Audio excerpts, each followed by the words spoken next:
This is Winchester Academy.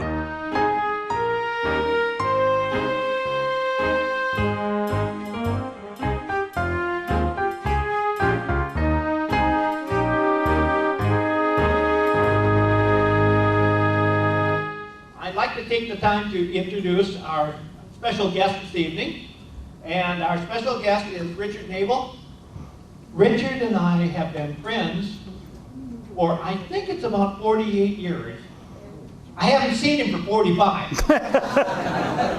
And when Maggie told me that he was going to be the special speaker, I thought, wow, Richard Nebel, that's great, I can't wait. So then she got on the internet and she sent him a message saying, are you the Richard Nebel that was in plays with my husband? Well, luckily he doesn't read his emails, so he didn't get that. So I was able to surprise him tonight, which was very exciting. And he has an interesting program for us talking about the architecture in this area. It affects us right here, actually, in Waupaca, some of the architecture we're talking about.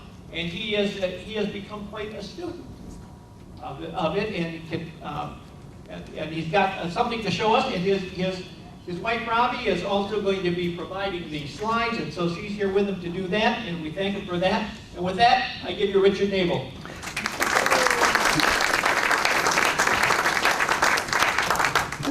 Thank you, Joe, and everyone at Winchester Academy. I've been anticipating meeting with you all summer long, and I've prepared a show that I think you'll really enjoy. First, a word about me. I grew up in Oshkosh, Wisconsin, a city that is rich with architectural history. And in 1977, I entered the art fair at the Oshkosh Public Museum, and I had a piece there. It was a pen and ink drawing called Glimpses of Oshkosh, Wisconsin, and I had pictured 5 or 6 prominent buildings from the late 19th, early 20th century. And an old acquaintance came by and he said, gee, Richard, are you aware that all these buildings were done by the same architect? And I said, I don't know. He said, yeah, it was William Waters. Do you know anything about him? And I said, no, Lee, I don't know anything about him. Well, he and his wife were history buffs, and they filled me in on him, which then got me started researching William Waters. And a few months later, there was an exhibit at the Preby Gallery at UWO about architecture in Oshkosh. And they had a series of sketches from the newspaper of buildings that Waters had done. And they were buildings I knew, houses in my neighborhood, and things like that. And so I really got into William Waters. Mr. Waters was born in 1843 in Franklin, New York, which is in Delaware County. There's some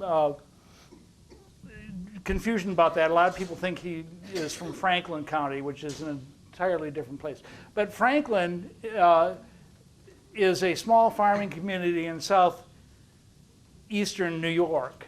And he was raised there, the son of Elizabeth and William Waters. He was the eldest of 3 children. He has a younger sister and a younger brother.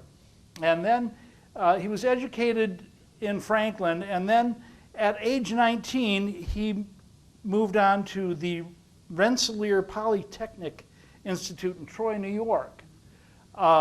He didn't stay there very long, though. He maybe studied there a year and then joined the Midland Railroad as an assistant engineer. And stayed with that until about 1866, when he moved, in December that year, he moved to Oshkosh, Wisconsin.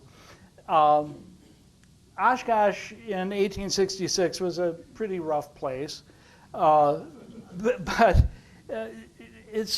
he married someone from Franklin, New York.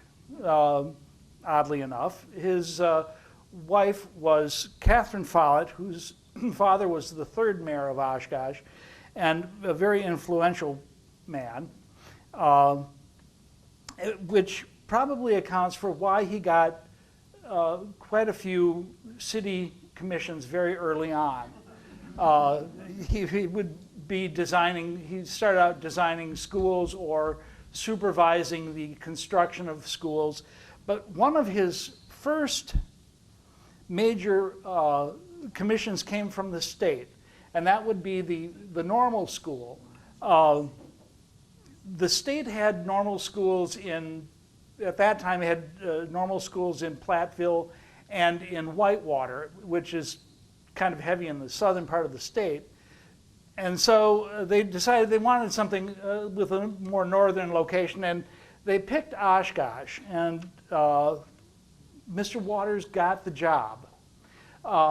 And he designed the building in 1868, and construction started with a group of contractors from Sheboygan County.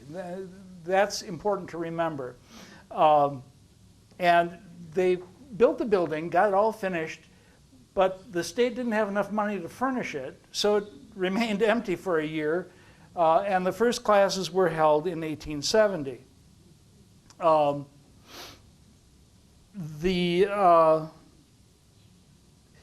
He continued to get commissions from the city and private dwellings as well. He got a commission in 1869 for a house for a lumberman, of which Oshkosh had plenty at that time. And he designed a French mansard house, which still stands on the corner of Merritt and Mount Vernon Street. And that was his first big residential commission.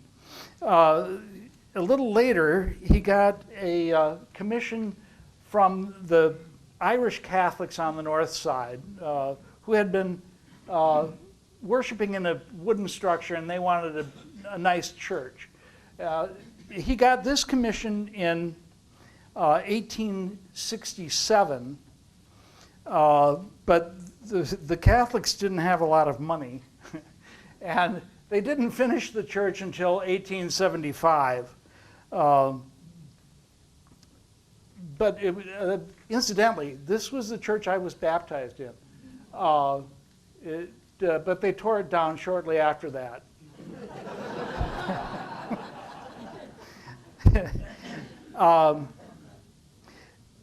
He got a job with the city designing the Brooklyn firehouse. This firehouse has been restored. It's still there. The press was really taken with this building. There were several articles written up about it, praising its beauty, and not only the press liked it, but the city of De Pere liked it so much they built one exactly like it that served as their city hall and fire station.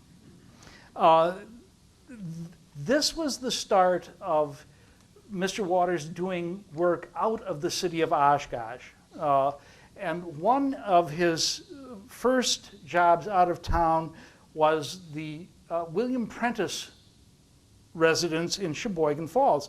Mr. Prentice ran a woolen mill and wanted a suitable house to show off that he was wealthy. And Mr. Waters designed it's really rather unusual. It's a French mansard style, and there's a center tower and a balcony off to the right and a covered balcony to the left, and an oriel window on the side. The main entrance was gained by climbing this flight of stairs. The kitchen was in the basement, and the bedrooms were on the top floor. It also, for a time, served as Sheboygan Falls Library. After that, he started doing a lot of work in Neenah, Menasha, and Appleton, and he got a job designing the house, an Italianate house, for J.H. Wharton, a merchant in Appleton. This house still stands. It's on Prospect Avenue. This is how it originally was configured.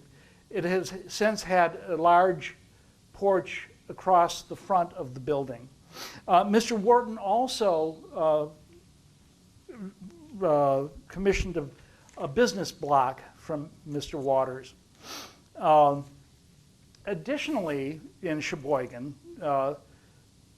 Falls, he did the Sheboygan Falls High School in 1870, and the First National Bank in Appleton. This is one of 3 banks he did in Appleton. He did a lot of work in Appleton in the early 1870s. Oshkosh, at this time, Oshkosh had a history of fires. They had a fire in 1859, which burnt an extensive part of the business district near the river, and there was another fire in approximately the same area in 1866.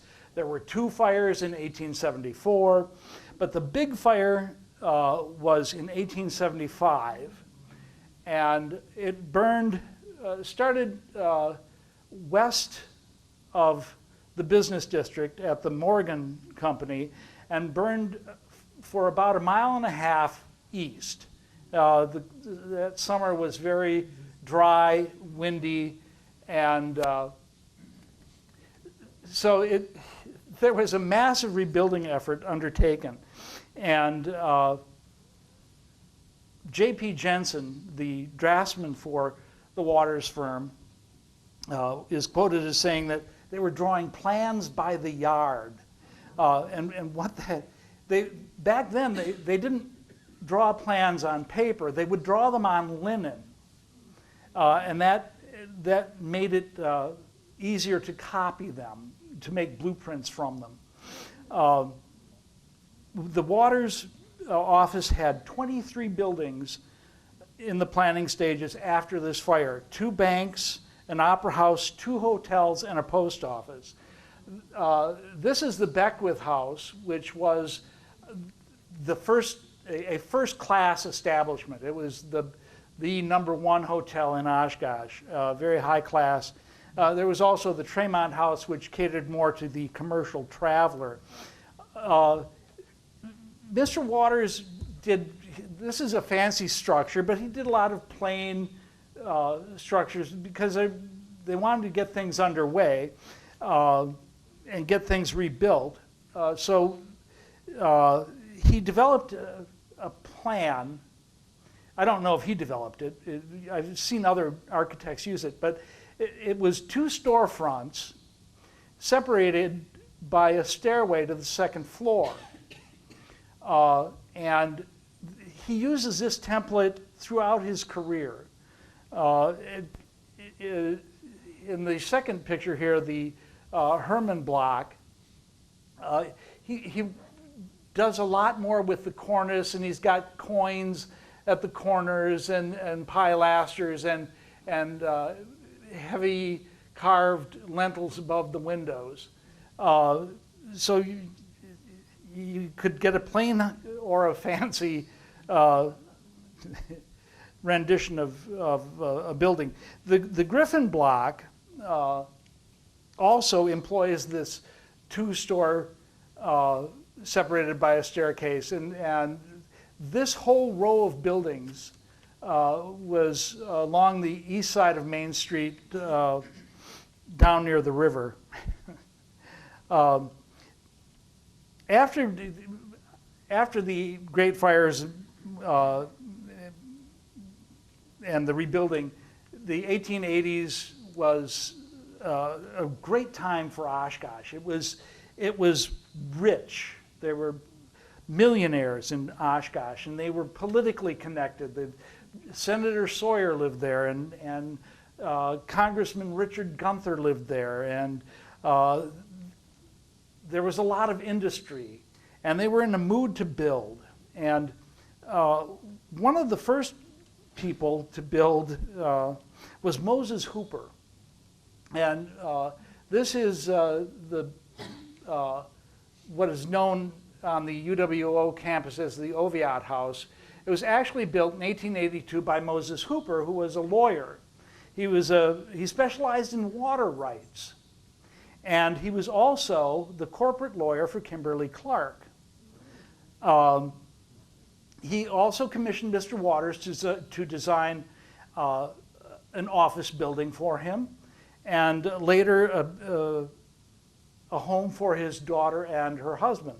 And they were all built of limestone that was quarried in Oshkosh at the quarry over on the south side. They call this a Queen Anne style. Queen Anne covers a lot of territory as far as the style is concerned. And Horatio Howard Reed was a railroad man, and he built a house out on the north shore of Lake Butamore. This building still stands. It's had an interesting history. It was built in 1885, and it's definitely Queen Anne. There's a house almost identical to this in Neenah on the avenue. But after Mr. Reed sold the house to Dr. Oviatt, and then it became the Lindenwood Resort and Farm, and later was purchased by E.H. Farney, and Farney developed it as, he remodeled the house. He took off a lot of the third floor windows up there and cleaned it up because it was the turn of the century. And Farney had a daughter, Madcap Mary Farney, who was married to Madcap Mary Farney was married to fashion designer Oleg Cassini. Later it was purchased by Albert Leach in 1953, and Leach didn't care for the house at all. And so one winter he had it moved across the fields from the lakeshore, and it sits now at the intersection of Highway 45 and Riff Road. And a couple years back, my wife and I stopped and talked to the fellow who has the house now, and they're restoring it, and he's had to deal with leaky roofs and things like that, but he's committed to, and he's doing a fine job of it. He's committed to restoring it, and he's doing a nice job. Also, in 1886, the first ward school in Oshkosh was built. This is a good example of Romanesque architecture. It was red brick with limestone trim, and I recall it as being Lincoln School, and when I knew it, the top of the tower was gone. They obviously took it off for maintenance reasons. And I don't believe the dormer at the center above the, I believe that was also removed by the time I saw it. What they would do, it's interesting, the contractor on this was E.E. Stevens, who was also an architect, and at one time the mayor of Oshkosh. And what they would do is that they would, in one building season, they'd erect the brick structure and then board it up over the winter. And then in the next building season, they'd come along and do the finish work. And apparently Mr. Stevens was a little slow in getting around to finishing things up, and Mr. Waters had to write him a nasty letter saying, Get moving on that, or we'll sue you. In 1887, the city of Oshkosh decided it needed a proper building from where they might conduct their business. And Mr. Waters got the design, the job designing City Hall. There were the entrants from Milwaukee and St. Louis, and 2 from Detroit, and even some of the Oshkosh architects tried to win the job. But Mr. Waters got the job, and this building served until the 1960s, and it's been replaced by a parking lot. The thing is, when the plans were made public, a lot of people were objecting to it. They said, well, it's too Queen Anne. The Queen Anne style is more for residential construction, not for a civic building that's supposed to last for years. But in my estimation, it's the only thing Queen Anne about it would be the tower at the corner here. That's very Queen Anne. The rest of it's very Romanesque with the arches. And also that same year, Mr. Waters designed Trinity Episcopal Church, which I consider to be perhaps one of his finest buildings. It's still there. Recently they've added an entrance on the west side of that building, and it was done with such sensitivity and care that you wouldn't know that it was new. Someone really thought that one out. You know, churches will often throw on a different entrance, and it's like, oh, you can hardly tell. This building has a beautiful, the rose window center is a piece of Tiffany's work, and it's beautiful. It's a real gem. The interesting thing about that church is part of it still lives on in that it replaced a small Carpenter Gothic wooden church. And the pews from that church now reside in Rhinelander at St. Augustine of Hippo. Waupaca. Mr. Waters. Waupaca in the 1880s was a going concern. It was a phenomenal place. There was so much going on up here. And the county was growing, and because of that, they needed a good courthouse. They had some wooden structure up on Granite Street. And so they commissioned Waters to design a courthouse. I remember the first time I saw this building was back probably in 1976. And by that time they had removed the roof, the peaked roof, and it was flat. It was kind of a reddish pink brick, and it had darker accent courses. It was a pretty building even then. And he did a number of residences in Waupaca. The first, S.T. Oborn, you can really tell that this is a Waters job. You have things like the eyebrow window, and then this elongated window in the gable there with the little awning with the brackets holding it out. And he's got brackets over here too, and under those were all elements that Waters was very fond of using in his Queen Anne styles. He also did a house for R.C. Hoffman. R.C. Hoffman was a jeweler. And this house, I think, is still standing. I don't know about the Oborn house, but I think this one is still around. And it's in Queen Anne cottage style that Mr. Waters was fond of using, this layout. You'd have the front entrance and then this stairwell. This was a stairway, this thing hanging off the side of the house. He used that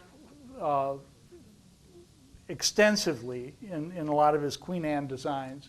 There's a house almost identical to this on Washington Street in the neighborhood I grew up in, Oshkosh. And then there's the house he built for A.G. Nelson. This is later. This dates from 1901, and it's similar to your house, Betty Hill. It's got that tower and a porch, and they were probably built about the same time. Betty grew up in a house designed by Mr. Waters in Neenah, and this is typical of his colonial revival style. Commercial buildings. And the walk back from the restaurant this evening, my wife and I were observing one of the buildings that Mr. Waters designed. The first building he designed downtown is right across the street here. It's a bar now. It was built as a post office.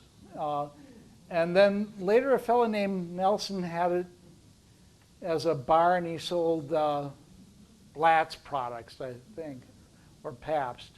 And again, you can see there's two storefronts with a stairway in the center. But the building below it, the Roberts block, is really very interesting. It was commissioned by Roberts in 1884.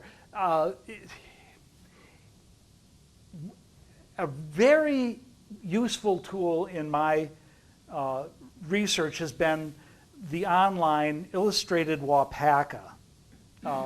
And that's where I first caught glimpses of some of these buildings and said, oh, wow, these look like Waters jobs to me. And this portion from, to about, now a little further, there. That was the original building, and that was built in 1884. And then I looked in the illustrated Waupaca, and they had a picture of just up to the tower. Up to the tower.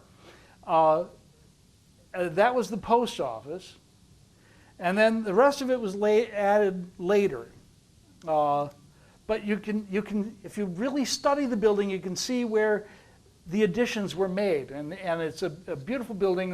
It's got tile, and it's red brick with dark courses, really very ornate and a classic. The old First National Bank was commissioned in 1893, and it's right across the street.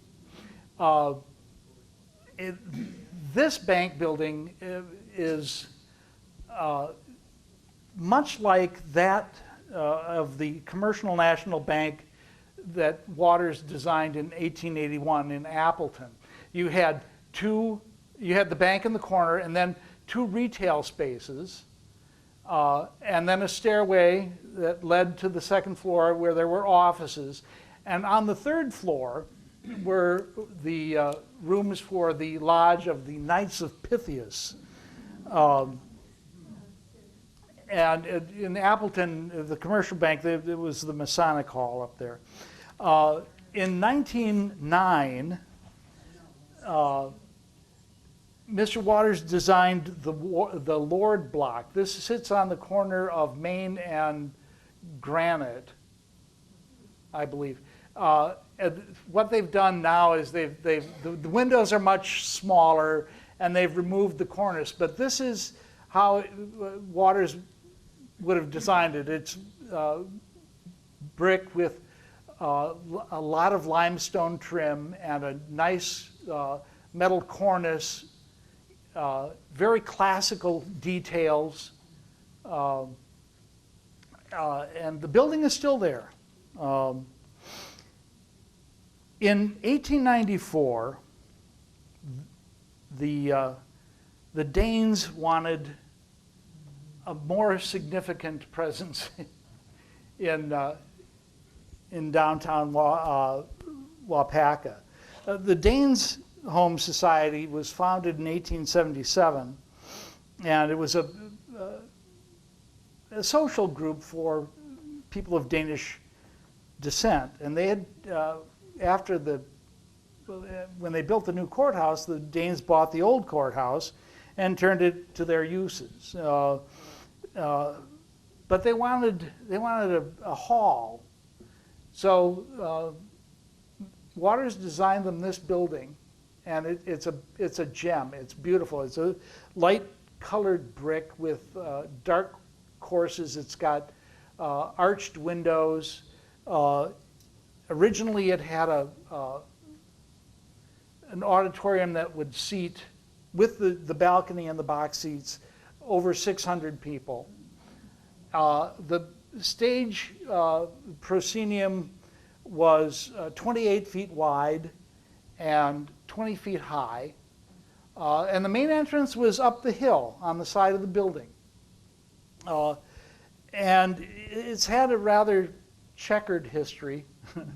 When I first saw the building, it was kind of a wreck. And it was for a time it was an antique store and shop. And I understand now, I was reading an article where some brothers have purchased the place and are restoring it. And I applaud that, and I urge their efforts to restore it, because it's too nice a building to have it not stand for another 100 years. Some years ago, there's always been this rumor that there was an album of photographs of buildings done by William Waters, and it was in the possession of the State Historical Society. So my wife and I took a trip down to the Historical Society in Madison, and I said, looking for a book of drawings or a book of buildings by William Waters. Well, I didn't get what I was expecting, but what I got was far more interesting. I call it Willie's book. And what it is a collection of sketches done by William Waters, and his son collected all of these, and his dad must have given him an old magazine and said, here, you can paste those pictures in here. So that's what he did. And so I'm leafing through these things, and I see this picture, and I thought, well, I know that house. And yeah, it turns out it's a house on Central Street in Oshkosh. It was built for Joshua Dalton. Willie's book has been a real boon to my research. Another thing, I was looking at Oshkosh Past Perfect, which is a website run by the Public Museum, and I saw this picture of this church, the Plymouth Congregational Church, and I thought, I know that building. I've seen a drawing of that, and I looked in Willie's book, and sure enough, there it is. You can see it all there. And but then I got to looking at the steeple on there, and I thought, oh, I've seen that someplace before too. And I thought of Illustrated Waupaca, and I looked at that steeple, and I looked at the steeple of the Methodist Church, and they're identical. It was a revelation to me. I was like, wow, I can't believe it. The date would be about right because the Methodist Church was built in about 1875. So, and this would have been 1860, the Plymouth Congregational Church was 1868 or something. So I'm pretty sure that Waters did the Methodist Church. By the way, shortly after the church was built, lightning struck the steeple and burned it down. At least it didn't burn. Holy smoke. Did you pay to hear these jokes? Anyway, another thing about Waupaca was the chain of lakes. The chain of lakes is a series of 15 interconnected lakes left behind after the last glacier moved out of here. And it became, in 1881, was the first resort hotel was built. And it became a mecca for cottages and resort hotels, and even the Jesuits saw the Jesuit fathers built Loyola Villa. It's between two lakes, and the good fathers would spend summers up there. Also, the Grand Hotel was another one of the many hotels on the lake, and they had, in 1892, they had to expand, so they hired Mr. Waters to design this annex to their original building. And it's so typical of his style of the time. That porch is nearly identical to the porch of the Wisconsin State Building at the 1893 World's Fair in Chicago. The Veterans Home in King was conceived by the state and the Grand Army of the Republic, which is a fraternal organization much like the American Legion. The state had a home in Milwaukee, but it just was inadequate for the number of veterans who by the late 1880s were aging. And so they were looking at a place to build a home, and they were looking at Berlin, New Lisbon, Evansville, Sheboygan, Watertown, and Waupaca. And they decided on the Greenwood Hotel site on Rainbow Lake. And the city of Waupaca went ahead, purchased the hotel along with 78 acres, and donated it to the state and the GAR, and started remodeling the old hotel immediately. In 1889, there is an article in the Oshkosh Times which enumerates the buildings they're going to put up that summer. This was written in April. And along with that, there were drawings of the Commandant's House and the 21st Regiment Clubhouse. The Commandant's residence is still there, and it's a spectacular building. That belvedere up there is very unusual, and this long sloping roof. The clubhouse was torn down in the 70s. Before its demise, however, it had become the nurses' quarters. And then there was Marston Hall. The dining hall. And this was dining hall and ladies' dormitory, referred to sometimes as the hen house. And all meals were to be served in this building, which proved to be kind of a problem for the people who lived in Marston Hall. Marston Hall was a building that was across the road, and many of the residents of the home referred to that as Canada because it was so far away. And it was difficult for them to make, because that was quite a walk across the road and down to the dining hall for dinner. So they finally put a dining room in Marston Hall, which kept everybody happy, I guess. Waters also designed cottages. He designed a big one and a little one. They weren't elaborate, intended for maybe a single occupant or a husband and wife. They didn't need a kitchen because all meals were served elsewhere.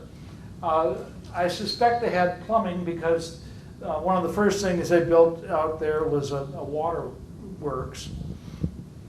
A few of these buildings remain, but a lot of them are in really bad shape. But they're a lot of them have been moved away. He also designed a hotel, a hospital, and this is my rendition of it. It was a Queen Anne style. It was probably built in the summer of 1889, but burned down in November of that year. And the only picture I was able to find of it was the smoldering ruins and the chimneys. And it was replaced by a much larger building. This December will mark the 100th anniversary of Mr. Waters' passing. And this is a picture of his home, which was on Elmwood Street in Oshkosh, and I painted it to look as if it were a December night. Mr. Waters he was an extraordinary individual. People liked to work with him. He knew what he was doing. All his projects were on time and on budget, and he was easy to work with. And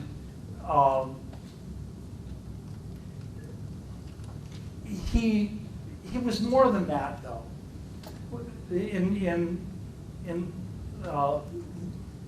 When I started researching him, I got to reading some stories of his life, and his obituary talks about how he would have coal or wood sent to needy families, and all was done in such a way that the people never figured out who their benefactor was.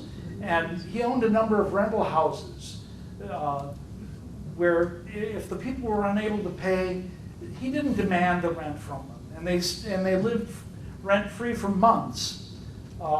He also was the inspiration for young men to become architects, and he paid for the schooling of some of those students. So I've learned a lot about just being a good human being from Mr. Waters. And I think that's about all I'm going to say about it. And we'll open it up for questions. Oh, this, by the way, he was a drummer for the Arians band, and this is the only photograph I know of Mr. Waters. He's there with his drumstick. If you would like to learn more about Mr. Waters, I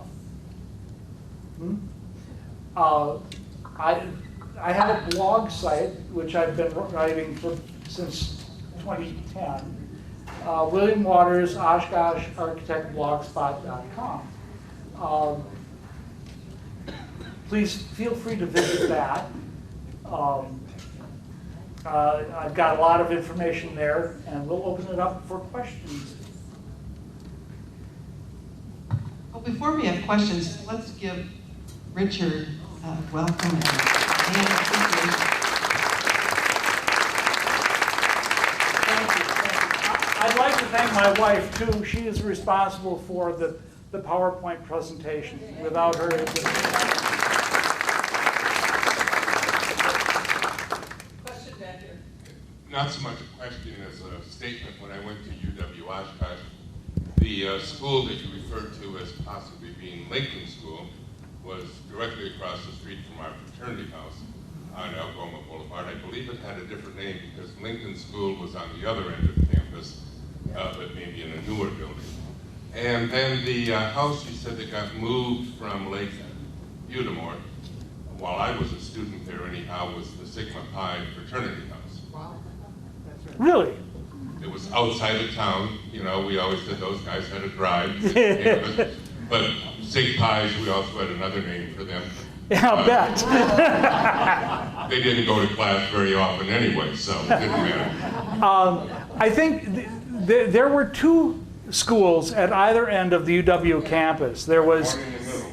yeah, there was Reed School at the west end of campus, just past Vine Street. And then there was what I referred to as the First Ward School, or Lincoln School, which was right across from Scott. No, the other way around. Wasn't there a Lincoln sport? School was across from Scott Hall. Reed School was across from the synagogue Yeah, by Vine Street. And Swart, wasn't Swart there as well? yeah, was Sport, campus the school. Sport was right in the middle. Yeah.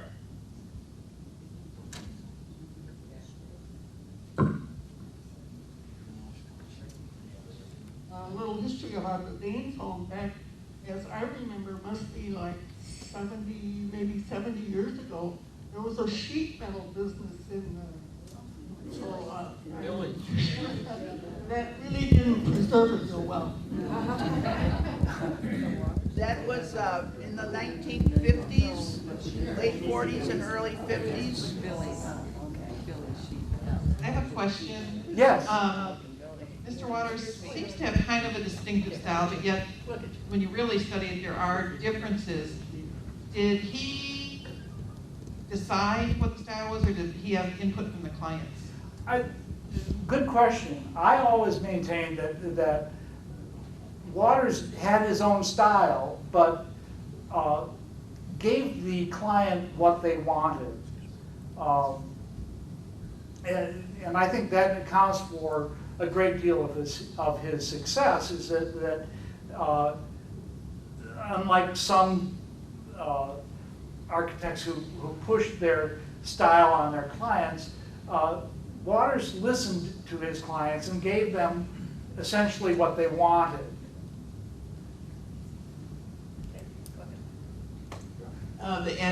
Getting back to the Danes home. Yes. There was a sheet metal shop that was in the basement back in the late 40s, early 50s.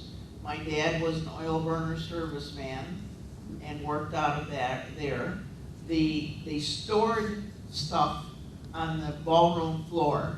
Oh. And at that time, the stage was still there. The pretty wallpaper with flowers or something was still on the walls. And the office was the box office from the old theater. That's where they, Wow. you could, I mean, it just had like tickets over the window. Really? Mhm. Well, I really wish the present owners success in their efforts to renovate the building. It really, it's a gem. It truly is. It's a shame they had to cut a hole in that floor to put in a stairwell for an escape thing or whatever. The stage is sometimes stupid.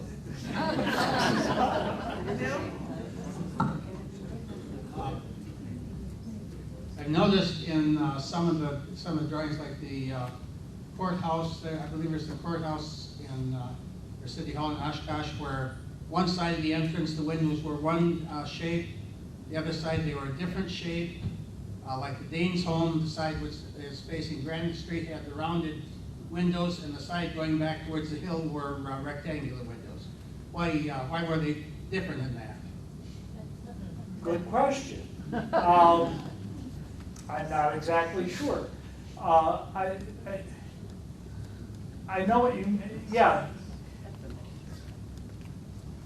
I don't know. I wish I had a proper answer for you. I think it was probably done for aesthetics. I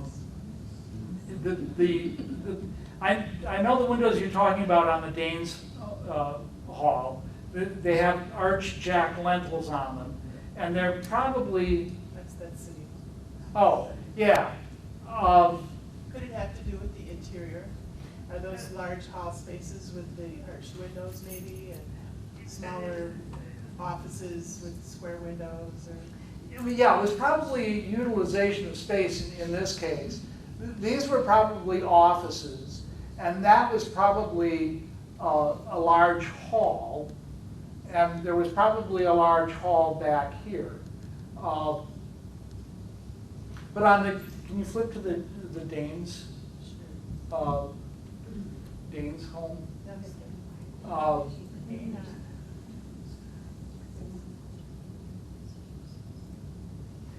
Yeah. Yeah, he's got these windows along that, I'm assuming that's Main Street that goes up the hill. But notice he's consistent in that he's got arched windows on the first floor. It's the second floor that was probably done merely because he didn't have enough room. Arched windows probably take up more space to make them look right. I don't know why he did that, frankly. We have a question back here. Well, I'll jump in here just because. You gave us a rendition of his home in Oshkosh, but where was his office space when he was working? And also, along with that, when he was at the height of his career, how many other people might he have employed? All right. Well, let's see. His office was in the one most people associate with him was above the post office that was built in 1875. I don't have a picture of it here. But it was a building he had designed following the fire of 1875. And his offices occupied the second floor. And it was on Washington Street, very close to the corner of Washington and Main. This house was on Elmwood. Throughout his career, it was just J.P. Jensen, who was his draftsman. J.P. Jensen was also an architect. He was trained as an architect and probably did a lot of the, the mundane stuff that Waters, well, JP, you can draw this out. But for the most part, it was just him and JP. For a while, about the turn of the century, his son joined the firm.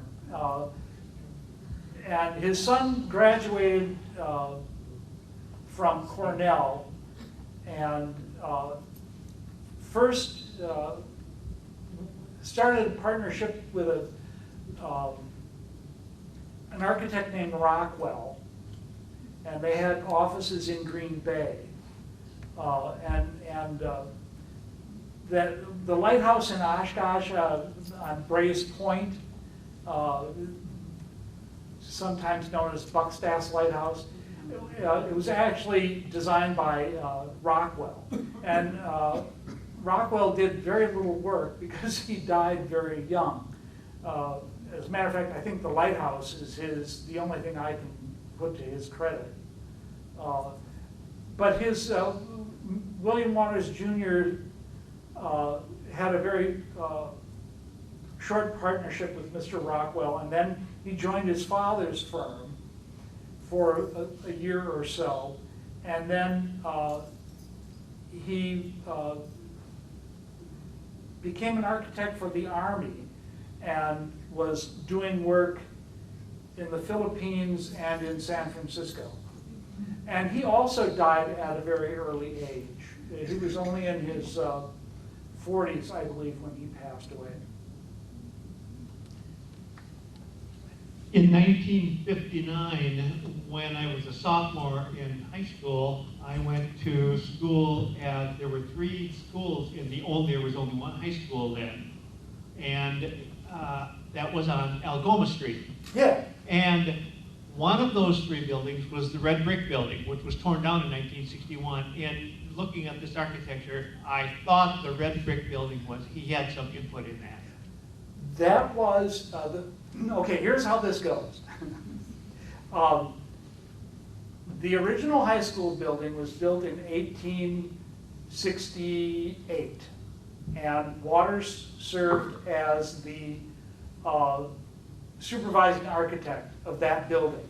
He didn't draw the plans, but he oversaw the construction of it. That building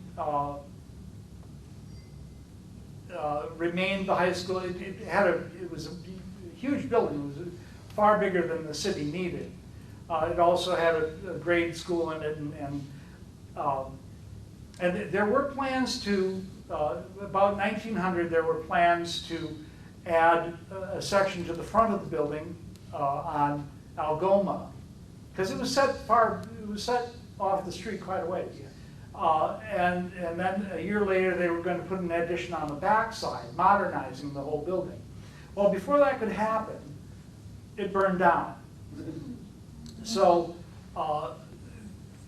and there are extensive articles about this. The school board entertained several ideas on the new high school. Architect E.E. Stevens had submitted plans. William Klaproth, another prominent architect in Oshkosh at the time, had submitted plans, as well as Mr. Waters. And the school board went round and round, couldn't decide, and finally came down to a vote, and they picked the design of E.E. Stevens. So the red brick building, which I can recall as well, was designed by E.E. Stevens. But shortly before he died, Mr. Waters, along with Henry Aller, designed a new building to go in front of that one. And what is now the Oshkosh City Hall was originally the high school, and sat in front of the red brick building designed in 1901 by E.E. Stevens. You have another question in the back? I am so glad that you came to tell us about this. And as you were looking through Willie's book, Yeah. You had a picture of the Methodist Church in Waupaca. Uh-huh. And I'm believing that that is the one that was across from the post office. Does anybody know? Right, yes. And I went to that church until about 61, 62, when they, you were talking about decisions, what are they going to do? Well, they never added on to it, but they did sell it and move to the present church. But when I was 18 years old, I wasn't thinking so much about, this wonderful architecture. But to this day, a lot of times when I'm going to church, I am going to that building, and I think that says something about the architecture. And then a specific question. I remembered the rose window and the beautiful Tiffany window, yes. And the leaded glass windows.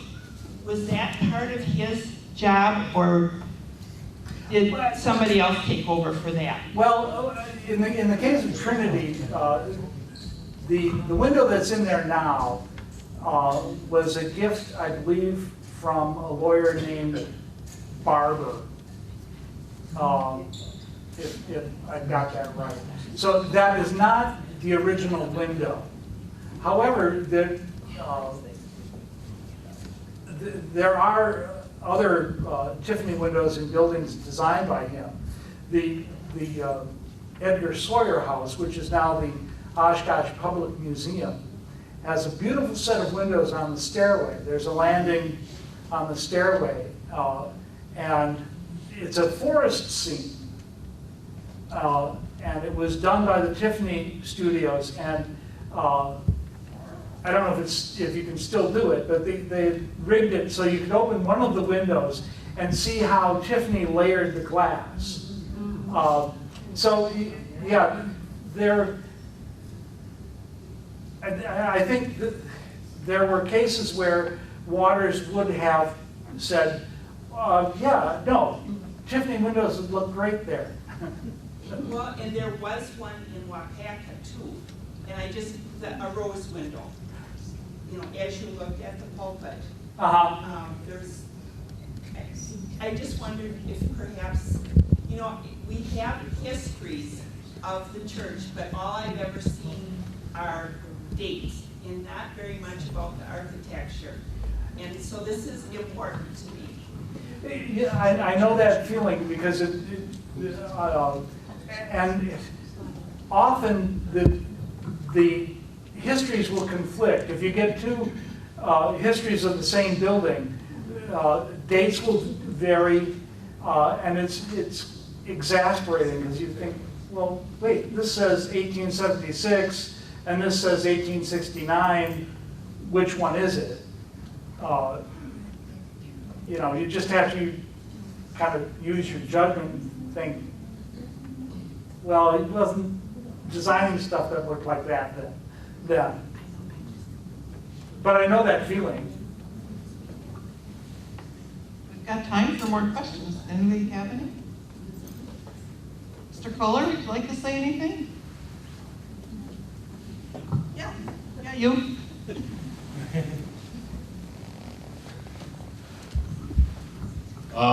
Some of you probably know me, some of you probably don't, but I'm one of the brothers who bought the Danes Hall.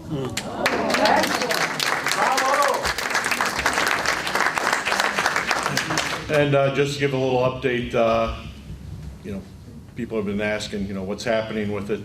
For the last year, we've been going through the approval process. With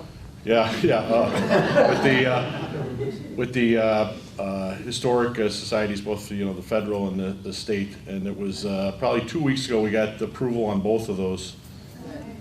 So, and we've been working with contractors now, lining up the actual restoration work. First step is going to be the outside, where we're going to the brickwork obviously has to be completely re-tuck point and replace missing bricks. That has to be approved as we go along because the mortar has to match exactly, and the composition of the mortar, so they allow us to do a little section and they come out and inspect it, then we can do a bigger section and they inspect it.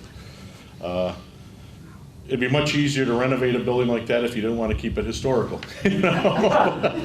But and then right after that is the roof, the gutters, and the windows, so we can basically restore the outside and then work on the inside, after we seal the building back up and, restore the outside.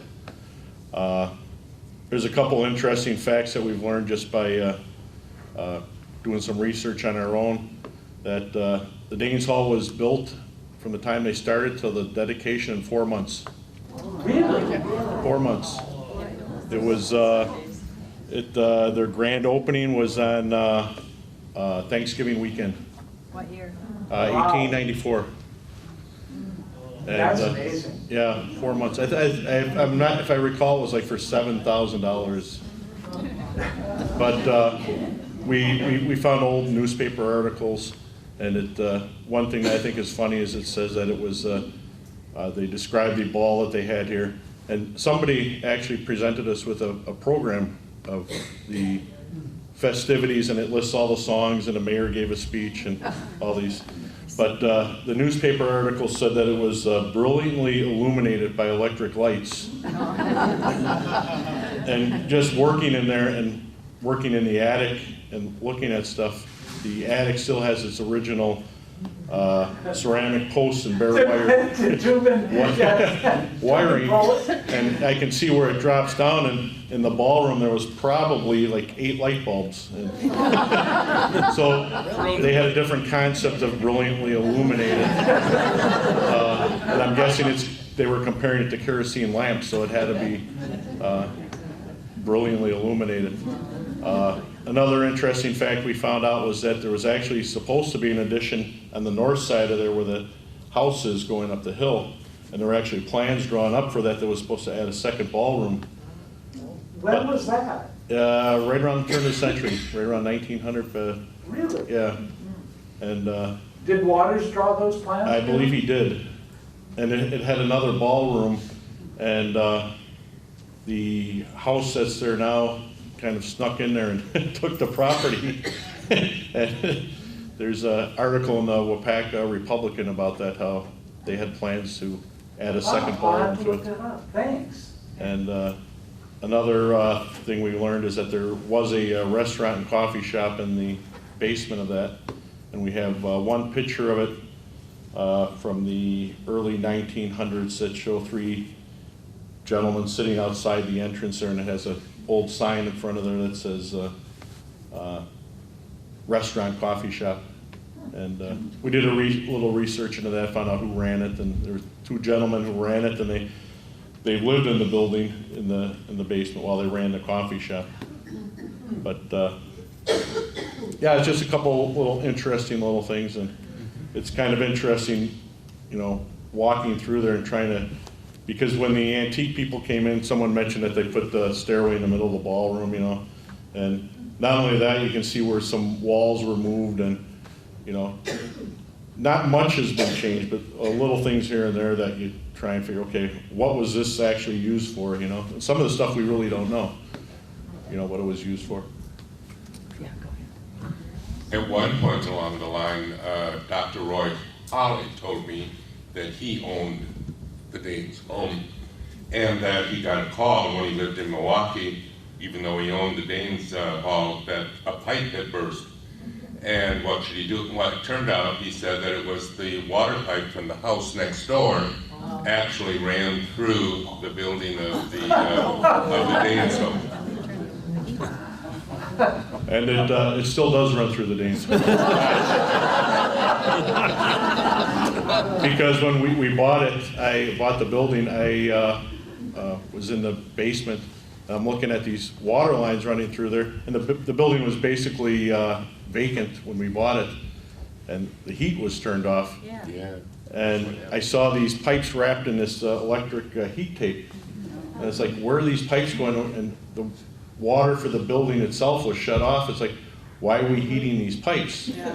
So I'm following them through, and they go to the building next door. And not only that, the sewer pipe comes back through the other way.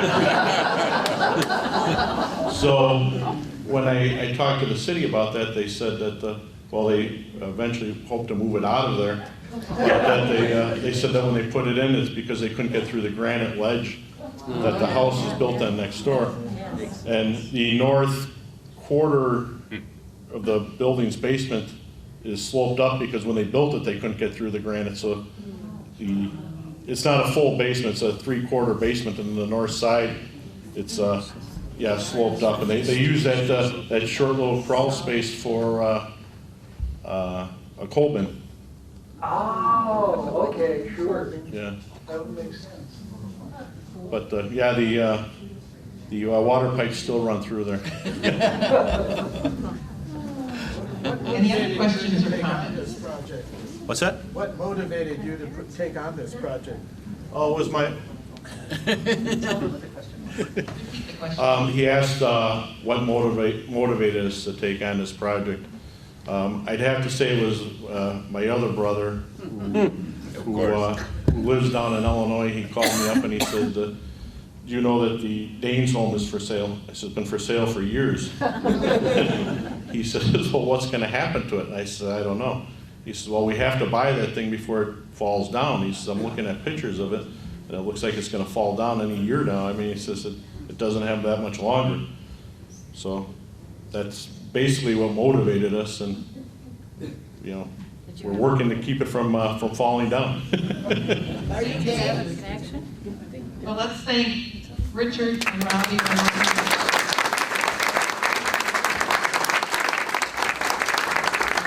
Thank you all for coming, and we'll see you in September.